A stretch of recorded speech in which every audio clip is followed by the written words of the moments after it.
Hello friends, आपका स्वागत है हमारे चैनल लाइफ स्टडी 09 पर, जिससे हो जाएगा आपको अपनी पढ़ाई से प्यार। चलिए शुरू करते हैं आज के टॉपिक से, जो है मोहम्मद गौरी। ठीक है, इससे पहले जो है हम टर्किश इन्वेजन को कवर कर चुके हैं, जिसमें हमने मोहम्मद जो है गजनी के बारे में, महमूद गजनी के बारे में बात की थी, सुबक्तगीन की बात की थी। ठीक है, तो जो महमूद गजनी था, इसने तकरीबन 17 बारी जो है भारत में अटैक किया। तो ये सारा सीरीज़ जो है ये हम ऑलरेडी कवर कर चुके हैं। तो पॉइंट ये है कि जब टर्किश इन्वेजन वो भी था और ये भी है, तो हम इसे सेपरेटेडली क्यों पढ़ रहे हैं, मतलब एक साथ क्यों नहीं पढ़ रहे हैं। तो उसका देखो रीज़न है, क्योंकि जो गजनी था ना, उसका जो उद्देश्य था यहाँ पे आने का और जो मोहम्मद गौरी का उद्देश्य था, उन दोनों में अंतर था। जो गजनी था वो ये चाहता था कि किसी भी तरीके से जो भी संपदा है भारत की, उसको लूट के ले जाए और अपने धर्म का प्रचार प्रसार करे। ये जो है दो मेन गोल्स उसके थे। बट वहीं अगर हम बात करें मोहम्मद गौरी की ना, तो उसका उद्देश्य क्या था? साम्राज्य विस्तार। तो ये बहुत डिफरेंट है। इसी वजह से जो है अब हम आगे देखेंगे जब ये लेक्चर ख़त्म होगा, तो किस तरीके से ये एक फाउंडेशन देता है सल्तनत को। जो दिल्ली सल्तनत हम आगे पढ़ेंगे, उसका फाउंडेशन देता है और किस तरीके से पूरे हिस्ट्री को एक टर्निंग पॉइंट दे देता है। तो इसीलिए जो है हम इसे एक सेपरेट टॉपिक के तौर में पढ़ रहे हैं। ठीक है, तो अब हम बात करें तो ये गजनी के जो है अप्रॉक्सीमेटली 160 ईयर बाद आया। ठीक है, और वहाँ पे जो क्या है, जो गयासुद्दीन मोहम्मद बिन साम थे, उन्होंने 1163 जो सीई था, उसमें गजनी के पास जो है एक गोर नामक वो था रियासत, उसकी स्थापना करी। तो उस आगे चल के जो है ये रियासत की जो स्थापना है ना, गिज के तुर्कों को गजनी से भगा के अपने भाई को दे दी। तो वहाँ पे गद्दी पे बिठा दिया अपने भाई को।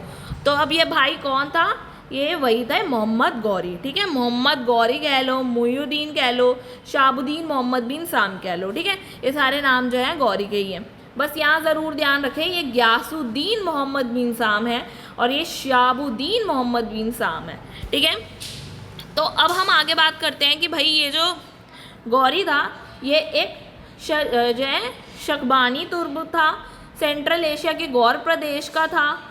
और गौर प्रदेश किसके लिए फेमस था? अच्छे नस्ल के घोड़े और लौ इस्पात के लिए फेमस था।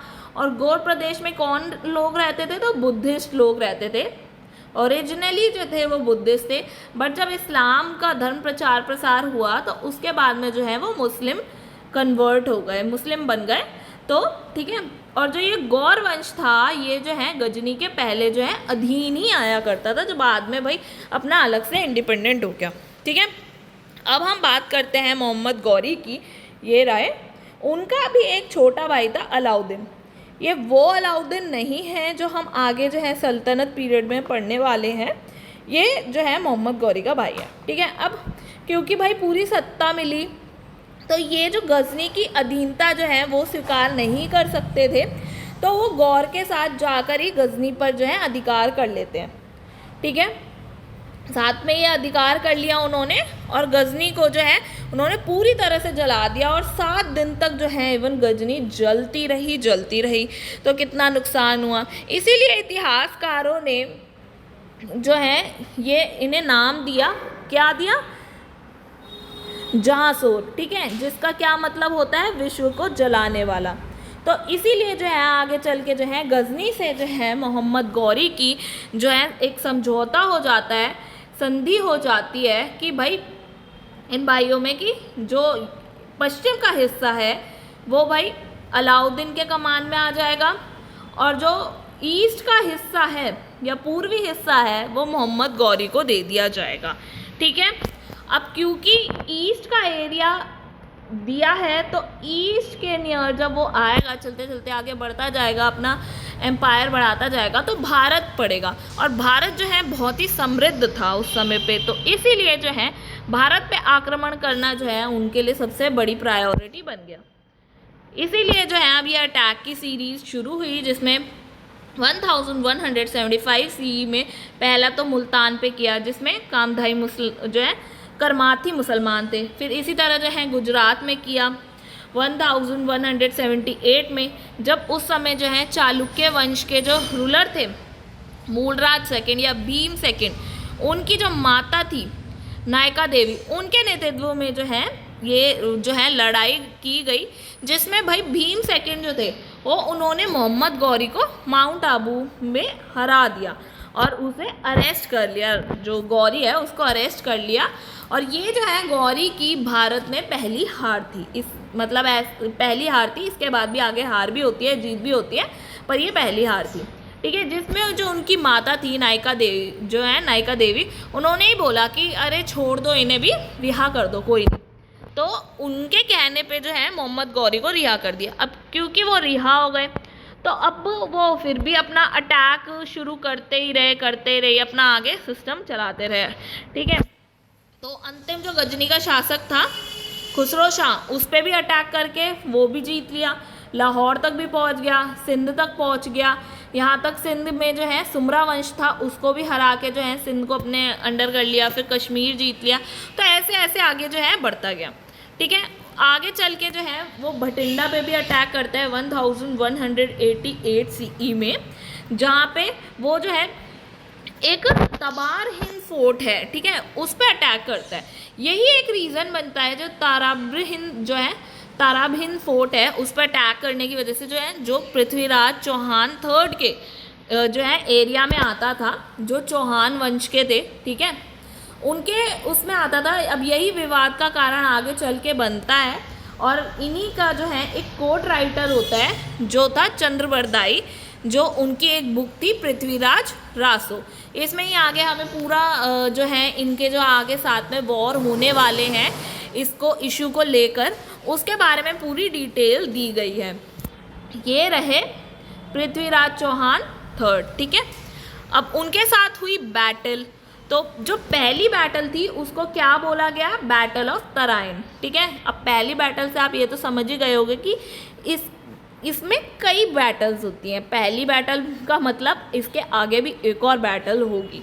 ठीक है, अब पहली बैटल जो है 1191 CE में जो हुई, तो दो ही लोग होंगे भाई अपोनेंट में, एक गौरी होगा, एक पृथ्वीराज चौहान होगा अपने सेनापति के साथ। सेनापति कौन था? गोविंद राय। तो इस पहले वॉर में तो भाई पृथ्वीराज चौहान जीत जाते हैं और फिर से भाई वो भी छोड़ देते हैं गौरी को कि चलो भाई जी छोड़ दो, रिहा कर दो। तो थोड़ा सा यही था कि हमारे जो भाई डायनेस्टी कह लीजिए, जो राजा महाराजा थे भाई बड़े दानी थे, दिल के खुले थे कि भाई छोड़ देते थे, कोई बात नहीं छोड़ो इन्हें। अब वो छोड़ दिया, अब वो आगे फिर से वो अटैक करेंगे तो कितनी बारी कोई बच सकता है। इसीलिए चलिए देखते हैं आगे। अब ये बैटल हो जाती है तो बाद में चल के क्या होता है, जो ये कन्नौज है एक राज्य, वहाँ पे जो है गढ़वाल डायनेस्टी थी। तो गढ़वाल डायनेस्टी के जो रूलर थे जयपाल, उनकी एक बेटी थी संयोगिता। अब संयोगिता का ना स्वयंवर हो रहा था, तो उस समय जो है पृथ्वीराज चौहान जो है उनसे विवाह करना चाहते थे और उनके जो पिता थे जयपाल, वो नहीं चाहते थे कि उनकी शादी हो, उनकी मंजूरी थी नहीं। तो इसीलिए वो उनका एक स्वयंवर कर रहे थे। तो वो क्या किया, पृथ्वीराज चौहान थर्ड ने वहाँ स्वयंवर में जाकर ही उन्हें उठाकर ले आया और फिर जो है शादी कर ली जो है सहयोगिता से। यही एक कारण बना कि आगे चलकर जो है जयपाल ने उनको धोखा दिया और जो है वो जाके गौरी से मिल गया, क्योंकि उन्हें पता था कि भाई पहली बैटल में वो हार चुका है और उसे जो है आज़ाद कर दिया गया। अब उसमें जो है एक अलग ही खुंदस भरी होगी कि मैं हार गया, मुझे अब हराना है किसी भी तरीके से, मैं मतलब हार बर्दाश्त नहीं होगी। इसी वजह से जो है उसकी हेल्प जो है जयचंद्र ने की। ठीक है, अब आगे चल के जो है इसीलिए मोहम्मद गौरी ने मुस्लिम शासन की स्थापना करने की ठानी थी। और जो है आगे चलकर जो है सेकेंड बैटल ऑफ जो है तराइन होती है, जिसमें बेसिकली एक साइड गौरी और दूसरी साइड फिर से पृथ्वीराज चौहान होते हैं। और इस समय जो है उनके सेनापति जो हैं गोविंद राय होते हैं। पर क्या होता है, अब क्योंकि भाई हेल्प मिल चुकी होती है इनके ससुर की, तो इसीलिए जो है अब गौरी ने दोनों की हत्या कर दी। ठीक है, जो आगे चल के काफ़ी विवादित भी रहता है, क्योंकि अभी हम आगे बात करेंगे कि कुछ हिस्टोरिकल सोर्सेज में तो ये बोला जाता है कि पृथ्वीराज चौहान ने जो है मोहम्मद गौरी को इसी बैटल में मार दिया था। ठीक है, पर वहीं कुछ में बोला जाता है कि नहीं वो जिंदा था और बाद में आगे चल के कुछ जट से उन लोगों ने जो है मारा था। तो अभी हम इस पर बात करेंगे फिलहाल। तो इतिहासकारों का अब ये मानना था जो ये राजा जयचंद्र था उसने मोहम्मद गौरी की मदद की थी, इसी वजह से जो है पृथ्वीराज चौहान के खिलाफ जो है उसकी मदद करने पर जो है वो हार पाए, अदरवाइज वो शायद नहीं हारते। ठीक है, इतने स्ट्रॉन्ग तो थे ही। अब इसीलिए भाई अब जो भी है ओवरऑल जीत तो हो ही गई ना, तो इसीलिए जो है मोहम्मद गौरी ने अब दिल्ली को अपनी कैपिटल बनाया। ठीक है, और आगे चल के एक और वॉर हुई 1194 में, बैटल ऑफ चंदवार। ठीक है, अब इसमें भाई वो जयपाल को भी थोड़े छोड़ेगा गौरी, क्योंकि आगे चल के भाई जब वो अपने ही जो है दामाद को धोखा दे सकता था तो वो आगे गौरी को भी दे सकता था। गौरी कौन सा उसका सगा था, तो इसीलिए वो उसको थोड़े छोड़ेगा। तो उसने जो है बैटल लड़ी और उस बैटल में जो है जयचंद्र को भी मार दिया, जो बेसिकली गढ़वाल वंश का था। ठीक है, अब आगे चल के अब हम ये देखेंगे जो गौरी था, गौरी के भी जो है ना 4 गुलाम थे। ठीक है, अब हम उन 4 गुलाम के नाम देखते हैं। एक था याल्दुस, एक कबूचा, एक बख्तियार खिलजी और एक था कुतुबुद्दीन ऐबक। ठीक है, जो कुतुबुद्दीन ऐबक बल्कि उसका दामाद भी था। ठीक है, तो ये सारी उसकी 4 गुलाम थे, जिसमें से जो ऐबक था उसको उन्होंने इस युद्ध के बाद में गौरी का जो है सेनापति बनाया, क्योंकि भाई जीत दिलवाई ना, तो सेनापति भी बनाया। दिल्ली का जितना भी केयर टेकर था, केयर टेकिंग करनी थी और उसे संभालना था, सब देखना था, तो उसकी जिम्मेदारी भी किसको दे दी, जो है कुतुबुद्दीन ऐबक को दे दी। ठीक है, अब आगे चल के फिर इसीलिए जो है भाई जो बख्तियार खिलजी है वो भी नालंदा और विक्रमशिला विश्वविद्यालय को नष्ट करने चला जाता है और बंगाल के अभियान पे चला जाता है। ठीक है, और आगे चल के जो सेन डायनेस्टी के जो लक्ष्मण सेन थे वो इसे आगे पराजित करते हैं, बिना युद्ध करे भाग जाते हैं। ठीक है, जहाँ जो बेसिकली किस में मेंशन है, गीत गोविंद जयदेव के। ठीक है, और कुछ समय बाद जो है बख्तियार खिलजी की खुद जो है मृत्यु हो जाती है। ठीक है, अब हम वही बात करेंगे मोहम्मद गौरी की मृत्यु की, जो बेसिकली मानी जाती है 1200 जो है 1205 से लेके 1206 तक लेकर। ठीक है, जिसमें 2 मत दिए गए, अभी हमने बात भी की थी इवन पहले कि पहला जो मत था इतिहासकारों के अकॉर्डिंग वो ये था कि मोहम्मद गौरी जो था जब भारत लौट रहा था 1 वर्ष बाद में हिंदुस्तान में रहने के बाद, तो जब वापस लौट रहा था तो उस समय जो है गजनी अफ़गानिस्तान के रास्ते जब आ रहा था तो इल्तुतमिश को ले जा रहा था। जो अब ये इल्तुतमिश जो है कि वो हैं जो सल्तनत पीरियड में हम आगे पढ़ने वाले हैं। ठीक है, तो जो इल्तुतमिश है उसको लेके जा रहा था, तो ऐसा हुआ कि कुछ कश्मीर तक जब पहुंच रहा था ना, तो इस समय जो है एक जाट या खोकर जाट जो कह लो, उनका एक झुंड आके जो है गौरी को बुरी तरह से मारता है, घायल कर देता है, जिससे जो है वो जाटों से हरा तो देते हैं आगे, पर अब घायल थे तो जो इल्तुतमिश है उसकी जान बचा लेता है। अब क्योंकि इल्तुतमिश जो है उनकी जान बचा देता है, इसीलिए जो है आगे चल के उसे जो है गुलामी से मुक्ति दे दी जाती है, क्योंकि वो भी एक स्लेव होता है।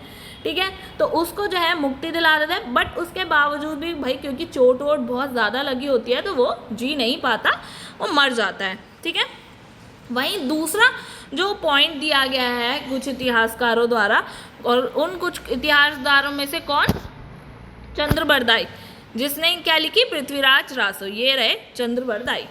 ठीक है, इन्होंने क्या बोला, इन्होंने अपनी चंद्रबरदाई अपनी काव्य में पृथ्वीराज रासो ने क्या लिखा कि मोहम्मद गौरी की हत्या पृथ्वीराज रासो ने की थी और किससे की थी, शब्द भेदी बाण से की थी। ठीक है, तो ये हमने अभी पढ़ ही लिया था। तो एट द एंड क्या होता है कि जो मोहम्मद गौरी है वो भारत में तुर्की साम्राज्य का वास्तविक संस्थापक माना जाता है। ठीक है, क्योंकि भाई पूरा एडमिनिस्ट्रेशन वाइज बोले और साम्राज्य विस्तार के तौर पे बोले तो वही आया ना, इसीलिए जो है हम बोलेंगे अगर तुर्की साम्राज्य का संस्थापक कौन था तो हम ना तो सुबुक्तगीन को बोलेंगे, ना हम गजनी को बोलेंगे, हम बोलेंगे कौन था, मोहम्मद गौरी था वास्तविक संस्थापक, ठीक है। और वहीं जो है मोहम्मद गौरी के सिक्कों की बात करें तो उसमें जो खास बात थी कि उसमें जो है एक तरफ तो देवी लक्ष्मी की आकृति बनी होती थी, दूसरी तरफ अरबी में कमला होती थी। जैसे ही हमने गजनी में पढ़ा था कि एक साइड अरबी होती थी और एक साइड संस्कृत होती थी, यहाँ पे जो है देवी लक्ष्मी की आकृति होती है, दूसरी साइड अरबी में कमला होती है। तो अब जो है हम आगे बात करेंगे, जो यहाँ पे हमने बात की थी कि कुतुबुद्दीन ऐबक को जो है दिल्ली का केयर टेकर बना दिया जाता है और सल्तनत जो है इस्टेब्लिश होती है, दिल्ली सल्तनत। तो उस पर जो है हम बात करेंगे। आई होप आपको आज की क्लास अच्छी लगी होगी। अगर आपको आज की क्लास अच्छी लगे तो प्लीज़ लाइक शेयर सब्सक्राइब करें, कमेंट्स में अपने फीडबैक ज़रूर दें, बेल आइकन को दबाना ना भूलें। मिलते हैं नेक्स्ट वीडियो में, तब तक के लिए गुड बाय।